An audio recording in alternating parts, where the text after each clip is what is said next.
9:13. Bom dia para você, com os trabalhos técnicos de Paulo Ayrton, com a direção de Otton Neto, com a direção de Celeste Vasquerotti e sempre com o comando geral de Dr. Roberto Amaral. Nós vamos juntos com você até às 10 da manhã, levando muita informação para você. Atenção, minha gente. Hoje aqui no programa, a presença mais uma vez do juiz que foi aposentado compulsoriamente, Dr. Fernando Cordioli Garcia. Ele que é uma figura bastante polêmica, tentou disputar o pleito eleitoral, uma série de tumultos gerou nas eleições aí no dia 7 de outubro, devido ao número do candidato que você digitava na urna e aparecia a foto de outro candidato. Nós vamos saber já já a versão do Dr. Cordioli. Tivemos a participação no dia 7 de outubro do juiz eleitoral que explicou o que estava acontecendo, e agora nós estamos frente a frente aqui com Fernando Cordioli Garcia. Você que está no Facebook pode acompanhar ao vivo, pode compartilhar, pode curtir esta entrevista, porque nós vamos ficar sabendo, afinal de contas, o que aconteceu na versão de Fernando Cordioli Garcia. Já já, depois do intervalo, eu converso com ele que já está ao vivo aqui na bancada.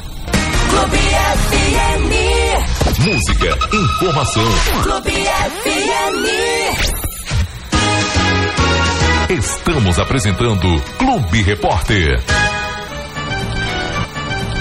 Olha, gente, quero aqui fazer uma pausa aí, noticiar aí com muita tristeza e com muito pesar o falecimento de um dos grandes nomes da música gaúcha, parceiro, amigo da Rádio Clube, amigo de todos nós, o Tio Gusto, fundador dos Filhos do Rio Grande. Acabamos de receber a informação aqui da nossa produção que o Tio Gusto, que já vem enfrentando um câncer há algum tempo, estava lutando muito, mas nem sempre vencer o câncer significa sobreviver. 9:22, e como eu havia anunciado para você no bloco anterior, está conosco aqui na bancada do Clube Repórter, juiz de direito, aposentado compulsoriamente, Fernando Cordioli Garcia. Ele tentou se candidatar a deputado federal nas eleições de 2018, mas teve a sua candidatura rejeitada pela Justiça Eleitoral, e no dia das eleições isso gerou uma série de dúvidas e tumultos no momento do voto. E ele está aqui hoje para esclarecer como está a situação, afinal de contas, de Fernando Cordioli Garcia. Doutor Cordioli, seja bem-vindo aqui no Clube Repórter. Bom dia. Bom dia, muito obrigado. Uma satisfação estar na Rádio Clube. Doutor Cordioli, recapitulando um pouquinho para quem não está contextualizado, talvez, um pouquinho da sua história, por que o senhor foi aposentado compulsoriamente? Foram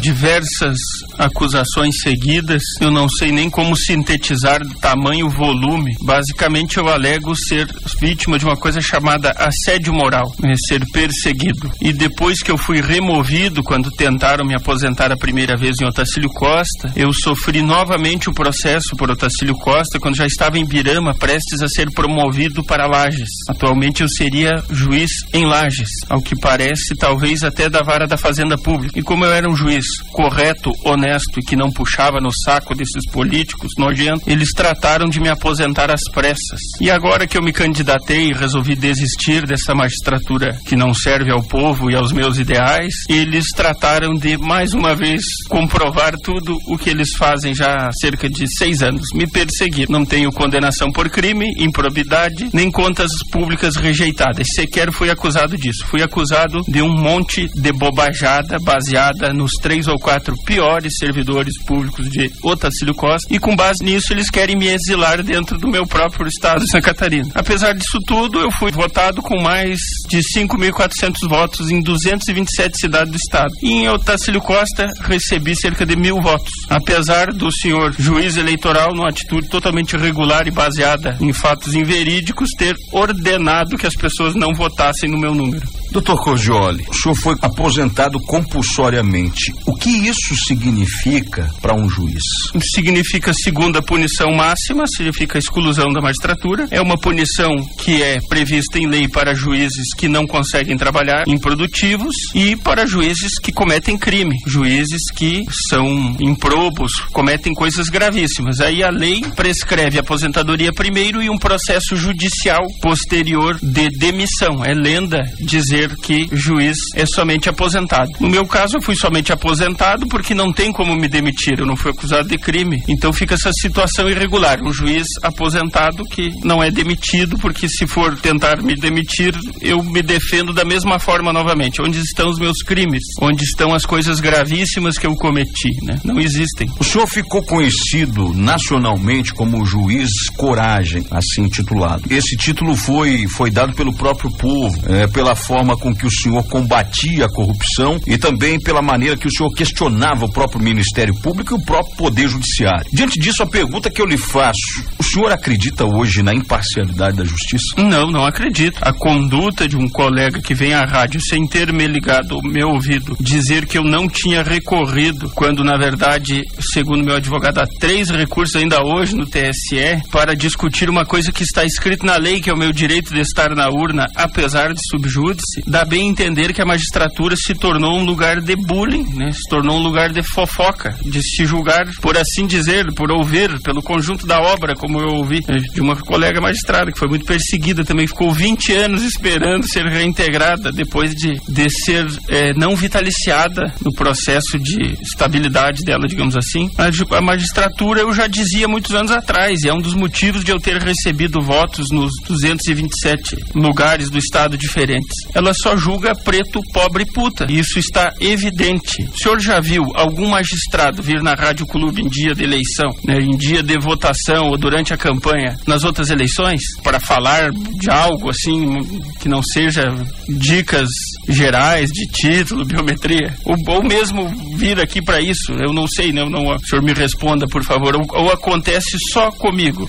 O Dr. Cordioli se refere, talvez você que não esteja situado no assunto da matéria, o doutor Antônio Carlos Junques, ele, no dia 7 de outubro, a nossa reportagem foi chamada na Justiça Eleitoral e em entrevista ao jornalista Evandro Jô, ele falava que Fernando Cordioli Garcia não era candidato e que já tinha ciência disso desde o dia 17 de setembro, que estava claro a má-fé de Fernando Cordioli. É sobre isso que o doutor Fernando está colocando neste momento. E baseado nisso, doutor Fernando Cordioli, segundo o próprio juiz eleitoral, disse que a sua intenção era confundir o eleitor naquele dia e gerar tumulto. Confundir uma ova. No direito político, na política, o número é uma coisa sagrada. Má-fé tem o tribunal ao dar o meu número para uma pessoa que sequer catarinense e não concordou, não queria ser político, foi colocada porque assim o tribunal ordenou e ordenou ilegalmente. A lei, no artigo 16A da lei eleitoral, prescreve o meu direito. Má-fé é o tribunal me surpreender com uma ordem abusiva dessa, à beira da prevaricação, e má-fé é no dia da votação, prevendo que um juiz como eu, que não se assemelha em nada como ele, fazendo milhares de votos pelo estado inteiro, ir proceder da forma como procedeu. Mas mesmo assim eu estou aqui contente, feliz, para agradecer os eleitores que votam devido à sua liberdade, à sua confiança na minha palavra, que entrei na política agora, e não estão muito preocupados com que essa magistratura de moral falida venha ou deixe de falar nas rádios. 9h31, nós vamos para o intervalo e na sequência a gente volta conversando com Fernando Cordioli Garcia, juiz de direito, aposentado compulsoriamente e que dividiu bastante as opiniões nesse pleito de 2018. 9h31. Você está ouvindo Clube Repórter.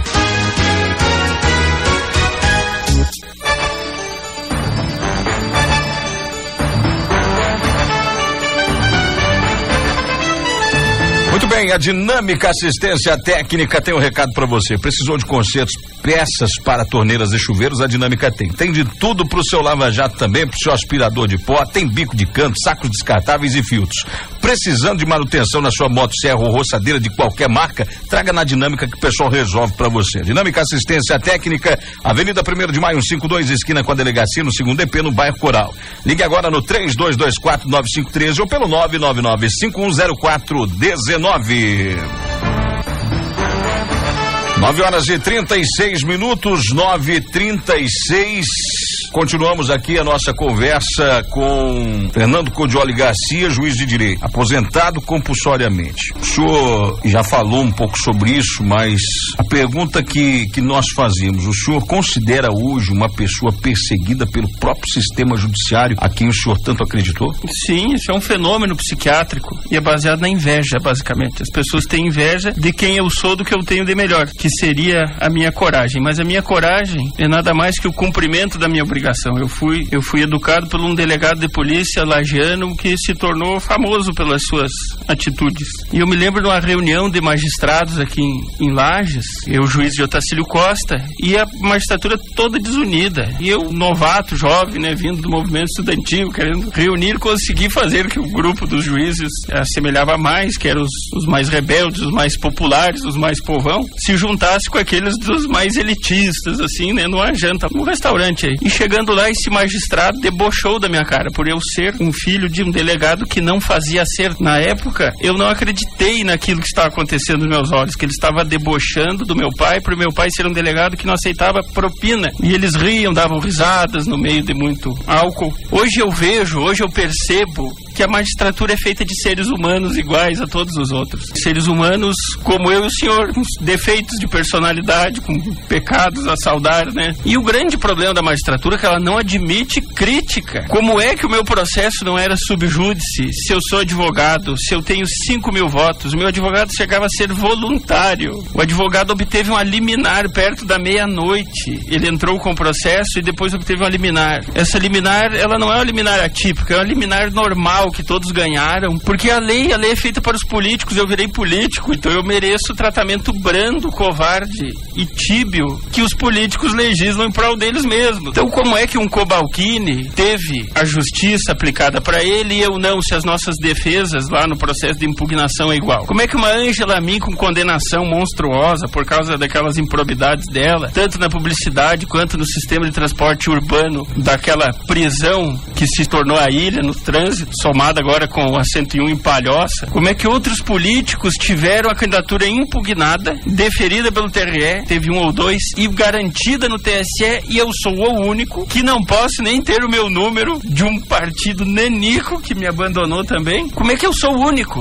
O povo não é trouxa, né? A Bíblia fala, né? A sabedoria está nas coisas simples, nas coisas evidentes. Basta comparar a minha história de vida, a minha candidatura, com o tratamento benevolente aí de políticos serranos aí que foram flagrados pela Polícia Federal, monitorados, cujos assessores estiveram em hotéis recebendo malas de dinheiro, tratando milhões pra cá, milhões pra lá, foram beneficiados às pressas.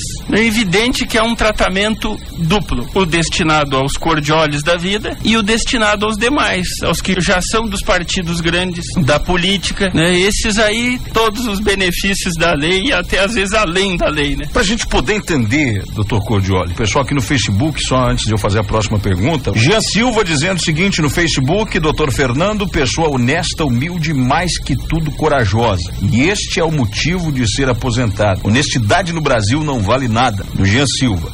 Obrigado. Doutor Cordioli, o senhor já deu uma pincelada aí. Nessas eleições nós tivemos vários casos de candidatos que respondem aí, o senhor acabou de falar e citar até nomes, processo por improbidade administrativa, entre outros crimes, crime de corrupção e desvio pra lá e desvio pra cá, e muitos não tiveram a sua candidatura impugnada. O senhor não responde nenhum destes crimes de improbidade, corrupção, de desvio, e mesmo assim a Justiça Eleitoral não aceitou a sua candidatura. Para o povo que está em casa, o que foi alegado? Foi alegado a minha aposentadoria. Por quê? Porque consta na lei que juízes e promotores aposentados são inelegíveis por 8 anos, é equiparado a um crime contra a administração pública. E é como eu disse no começo, a aposentadoria que o juiz sofre é decorrente de crime, é decorrente de algo muito grave. A coisa mais branda assim que o juiz pode sofrer na aposentadoria de acusação é não ser produtivo, é ser um juiz que não faz sentença. Aconteceu em São Paulo, um juiz artesanal, um juiz que fazia ele mesmo, não deixava os estagiários estagiários fazerem no lugar dele, e antigão, máquina de escrever, ele fazia uma por uma, ele fazia poucas. Então perceba o paradoxo que essa justiça se tornou, né? Justo aquele, talvez seja o mais correto, em São Paulo foi aposentado também, assim como eu. Ele não deixava os estagiários fazer. Ele fazia muito pouca sentença porque ele tinha um método de trabalho o qual ele rejeitava. O método de trabalho moderno ele rejeitava. Qual é o método de trabalho moderno? O juiz saía assinando tudo que estagiário, assessor e técnico de gabinete faz.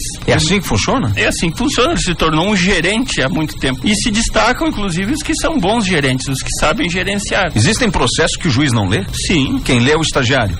Ele é catalogado, etiquetado, ele vai para pilhas, filas. Basta ver o número de horas por dia e calcular por sentenças estatisticamente prolatadas. Vai dar mais de 60 em alguns momentos por hora. Obviamente que não foi lido em um minuto. Nós temos que deixar de hipocrisia, temos que falar a verdade. O senhor falava que a aposentadoria compulsória se dá, um dos motivos se dá por conta de falta de produtividade do magistrado. Isso é o que é previsto na doutrina, mas porque a lei é tão obscura, é tão mal legislada que fica para a doutrina, para as outras coisas. Dos anos 70, essa lei. Mas eu faço esse questionamento pelo seguinte fato. O que o senhor fez em Otacílio Costa, em Sombrio, eu gostaria que o senhor pudesse relatar por vindo da clube o que o senhor descobriu dentro de Sombrio, na cidade de Sombrio, com relação àquela situação do hospital. Antes de falar do hospital, gostaria de fechar o raciocínio a questão da aposentadoria. Eles alegam que a minha aposentadoria é um crime de lesa pátria. Na verdade, eles estão sendo sinceros, né? Olha a ousadia do juiz Cordioli, aposentado por louco, né? Apesar disso não estar escrito, é o que está nas entrelinhas, ser deputado federal com reais chances, né? 5.400 votos com a foto de outro. Isso, nas minhas contas, dá 30 mil votos, se fosse a minha foto. Talvez mais, num partido como o do Bolsonaro, que era a minha intenção inicial, talvez ainda mais, talvez 50, talvez 60. Só que há um porém, Daniel. A minha condenação, ela está sub júdice, ela está sendo discutida, porque eu acuso os meus perseguidores de serem prevaricadores perseguidores. Então o princípio básico que valeu para o Lula até a segunda instância, que valeu para o Cobalcini, que valeu para Ghisoni e tantos outros, não vale para mim por quê? Por que para mim é uma justiça diferente da dos demais? Janaína Pascoal falou isso numa entrevista ontem. Pessoas, inclusive os magistrados, têm que entender que a lei não é para os outros, a lei é para elas. Se está escrito no artigo 16A da lei eleitoral que eu tinha direito de estar na urna, eu tenho esse direito. E não são os equívocos e as meias-verdades ou as mentiras inteiras que ele vem a dizer na Rádio Clube que não tem. É basicamente isso. Eu posso ser ainda inocentado no STJ e luto por isso. E aí, quem que vai devolver o prejuízo que eu sofri? A pessoa que falsamente escreveu na manchete do Migalhas, onde eu estive pessoalmente em São Paulo, que eu fui trabalhar de pijama. Há parentes meus que até hoje se perguntam por que eu fui trabalhar de pijama. Elas não param para se questionar que é pura maldade, que eu não sequer tenho pijama. A acusação da pessoa era de que eu ia trabalhar com uma roupa parecendo um pijama, porque era feia mesmo, era um abrigo, mas era um abrigo confortável, do qual eu gostava. Essa foi uma das acusações. Então, quando um magistrado vem ao ar e afirma que eu não tinha recurso, eu não quero ser grosseiro com ele. Era um magistrado que até então eu tinha em boa conta. Um magistrado acima da média que eu respeitava. Eu dou um conselho a ele, que é magistrado mais antigo que eu, mas ele não é da minha geração Sérgio Moro. Que ele, antes de fazer essas coisas, que ele continue tirando a bunda da cadeira e vindo para perto da comunidade, vindo para a rádio, mas ele não faça isso no dia da votação. Faça isso antes. Tivemos aí cheques eleitorais de candidatas a deputada aí sendo acusadas de servir para comprar tênis de eleitor. Então ele, em vez de ficar tão preocupado comigo, que eu não sou ameaça tão grande assim ao sistema. Meus milhares de votos não chegam aos 200 mil necessários à minha coligação. Doutor Cordioli, o senhor me perguntou do hospital, né? Eu fiz essa pergunta por causa da questão da produção, porque em Otacílio Costa, veja bem, em Otacílio Costa o senhor recebeu aí, foi muito bem votado na cidade que o senhor exerceu a magistratura. Por quê? Para quem não sabe, o senhor chamava o pessoal que tinha essas condenações alternativas, essas penas alternativas, que quase eu nunca vejo cumprirem coisa nenhuma, ele chamava o pessoal lá no quartel da PM no sábado, o pessoal que tinha condenação, pena alternativa, vamos pintar o muro da escola, vamos tampar o buraco das ruas. O senhor esperava o pessoal lá dentro do quartel, com enxada, com pá, com carrinho de mão, e fazia a lei ser cumprida. isso é uma das coisas que eu pretendia fazer como deputado federal, legislar, ajudar o DAP, a classe dos agentes prisionais que esperam um tratamento de polícia. Os agentes prisionais, eles têm que ter poder de prender, de cumprir mandados, eles têm que ser tratados como uma polícia. E eles têm que também ter estrutura e tratamento legal nessa parte das penas alternativas, porque essa ideia é obsoleta. Agora, de tanto tratar do assunto, já se começa a falar em desencarceramento por meio de penas alternativas. Mas na prática, é tudo papel,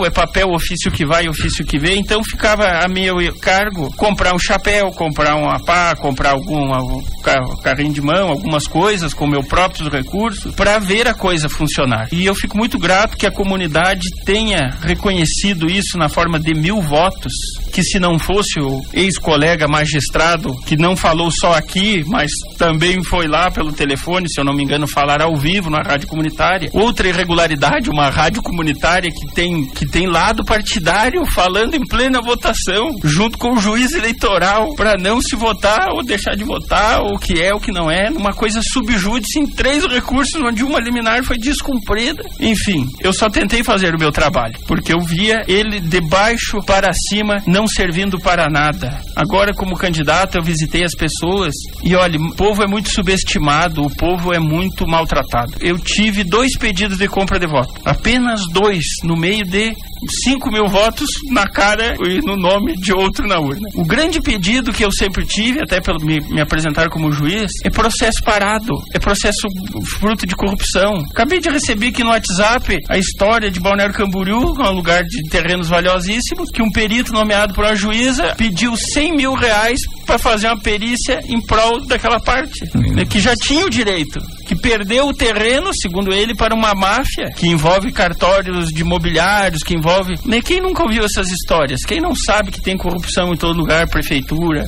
O que eu digo, né? A magistratura é parar de me perseguir, porque eu já esqueci ela. Eu não tenho vontade nenhuma de integrar esses quadros aí. Entrei na política. Doutor Cordioli, só pra gente fechar, o episódio de Sombrio, pra nós não ficar devendo pro ouvinte, o episódio de Sombrio no hospital. O Hospital de Sombrio é um hospital quebrado, filantrópico, e muito objeto de corrupção. Eu ia nas madrugadas lá para verificar, tomar um café com os enfermeiros, dar uma força moral também, porque eles estavam com o salário atrasado, estavam fazendo greves e abandonando, e me deparei com um funcionalismo fantasma. Foi servidor colocado lá por vereador, a cota de prefeito, essas merdas todas que esses políticos da política velha fazem. E daí o que acontece? Onera 70 funcionários, onde 15 mais ou menos eu vi trabalhando. E tinha 70. Tinha 70 na folha de pagamento. Daí não há verba pública que dê conta. Aí o salário atrasa e tal. Queria fechar o hospital, abandoná-lo, e eu coloquei ele a leilão. Eu apliquei, por analogia, a lei de falências. Eu não, na verdade, né? Foi os colegas lá da época, doutor Evandro e doutor Stefan, grandes magistrados, que eu fui também perseguido lá em Sombrio. E me dei por suspeito. E esses colegas prosseguiram nesse trabalho e finalizaram esse processo. Basicamente, o hospital falido foi a leilão. Quem o comprou tocou esse hospital, que agora foi a leilão novamente, a prefeitura, alguma coisa lá do prefeito. Parece que copiou esse meu modelo de solução jurídica. O dinheiro da compra do hospital falido serviu para amortizar um pouco das dívidas trabalhistas pendentes, aqueles salários atrasados. Basicamente, eu apliquei a lei de falências, o estilo norte-americano, e impedi que um hospital filantrópico fechasse as portas. Eu vi com os meus olhos mamães levando crianças na garupa de bicicleta para ser atendido na urgência. Então, é muito fácil para as autoridades querer botar no papel tudo e voltar as costas para as necessidades do povo. Eu me orgulho de ter, junto com o leiloeiro, junto com todo o judiciário e a comunidade de Sombrio, ter participado desse salvamento de hospital. Doutor Cordioli, gostaria de continuar a nossa conversa, nossa entrevista, que a audiência está lá em cima, o WhatsApp só chegando aqui, pessoas manifestando solidariedade e respeito pela sua pessoa, e a gente agradece sua participação. Eu tenho que ir para o break comercial, mas agradeço sua visita, o senhor veio de viagem para nos atender aqui, e a Rádio Clube está aí sempre à disposição. Eu quero parabenizar a Rádio Clube e todas as demais rádios. A minha campanha foi boicotada por eu não ser uma raposa velha, eu não ter milhões, não ter patrocinadores, e foi precisamente a rádio, radialistas, que promoveu essa minha campanha de 5.400 votos em nome e foto de terceiros, né? Foi graças aos senhores, muito obrigado, e ao jornalismo dos senhores. Ok, conversei com o Fernando Cordioli Garcia, juiz de direito, aposentado compulsoriamente. Nós vamos pro intervalo, minha gente. Clube FM. Música, informação. Clube FM. Estamos apresentando Clube Repórter.